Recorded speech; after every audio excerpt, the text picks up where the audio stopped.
Hello and welcome to Author's Note. The case of Argentina versus NML, an arm of hedge fund Elliot Associates, is arguably the trial of the century for sovereign debt restructurings. Much is yet to be decided, but the outcome could potentially swing the balance of power between governments and creditors in debt restructurings towards the latter. One good measure of how the market sees the outcome going is the credit default swaps of Argentina, as an unfavourable ruling for Buenos Aires could lead the country to default once again. Initially, the CDS spiralled higher when investors saw what looked like a legal route for Argentina. But they have now come down dramatically. With me to discuss what this means for Argentina and the wider sovereign debt world is John Peta, co-head of emerging market debt at Threadneedle, which is a holder of Argentine bonds under threat of a default. John, thank you so much for being here today. Thanks, Robin. If we see here before our first chart, we have a lovely picture of Paul Singer of Elliot and Christina Kirchner of Argentina, who are now squaring up. Yep. Here we have our first chart as well, the CDS.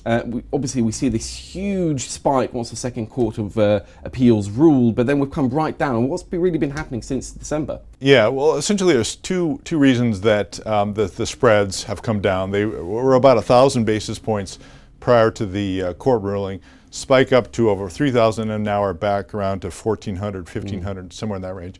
For one thing, the market has embodied and enjoyed risk-seeking assets. So the market is still looking for high beta, high-yielding assets. Not much else that yields. Yeah. So in our world, there's Venezuela and there's Argentina, the two highest yielding and more liquid credits. So that has helped pull yields back in.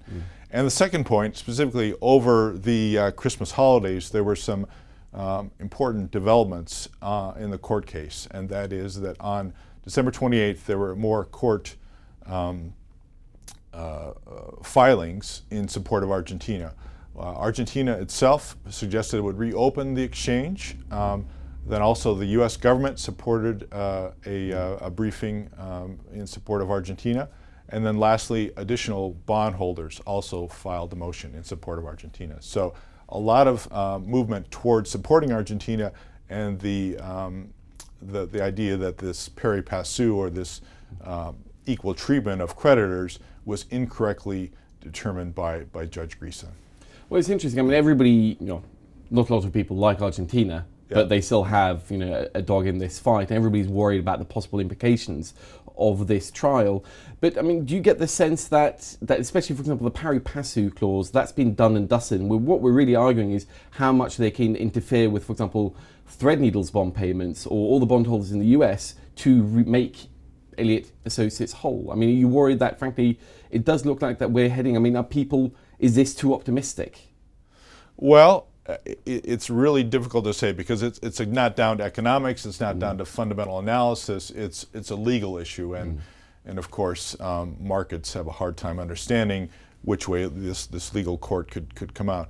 I mean, pari passu, you say it's done and dusted, but it is still an interpretation by the courts, and very much determined by what one individual judge or another judge may interpret pari passu to be. So that uncertainty is the reason why spreads are still, much higher than they were before. Yeah, no, I guess nobody's exactly saying Argentina is a safe credit either. No, it's not. While Argentina hasn't certainly done everything that investors would like, it is repaying the debt, and its willingness to pay and its ability to pay the restructured debt is still very high. So the people that do hold these bonds still very much want to get paid.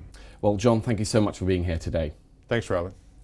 Well, we're moving into another pivotal couple of months for Argentina. We still have several briefs to read and several oral arguments to hear. Those will be heard in late February. It will be interesting to see what the court finally decides. Let's hope that Christina has made the right bet here.